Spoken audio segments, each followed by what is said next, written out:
In today's video, I'm going to teach you how to download and export the VHD or disk of an Azure virtual machine using the Azure portal. This useful skill allows you to manage your VM's data disks effectively, be it for backup purposes, checking data integrity, or even preparing for a migration. Let's go through the process in detail, ensuring you're equipped with the knowledge to handle this task smoothly and efficiently. To get started, it's important first to prepare your Azure virtual machine. If the disk you wish to export is the operating system disk, you'll need to stop or deallocate the VM. Open the Azure portal and navigate to your specific virtual machine. Once there, you'll see a Stop button.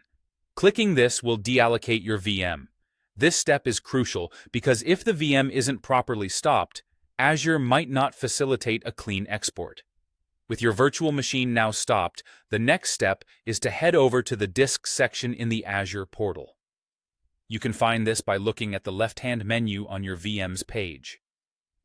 Click on Disks, and you'll be presented with a list of all the disks associated with your VM, including OS disks and any data disks that you have attached. Select the specific disk you want to download. This takes you to the disk's detailed pane, where you'll initiate the export process. On the disk's pane, look for the section labeled Disk Export, or similar options like Export or Export VHD.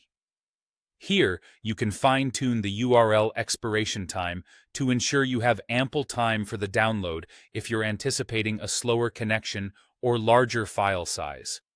The default might be set at 3600 seconds, but extending it based on your needs might prevent future headaches. Once you have set your preferred expiration time, click on Generate URL. This action instructs Azure to create a SAS URL that gives you read-only access to that VHD file for the period you've defined. It's this URL that you'll use to download the VHD file. Now, with the URL in hand, you're ready to download the VHD. In the portal, there is often a direct option labeled Download the VHD, which you can click or, alternatively, copy the URL and use download tools like wget, curl, or ascopy if you prefer or require command line access. Remember, this URL is temporary. After your set time expires, you'll need to generate a new URL if needed. Should you ever find the need to revoke access before it expires, perhaps for security reasons, head back to the disk blade. Here, a cancel export option usually exists, allowing you to revoke any active SAS URL immediately. And that's it.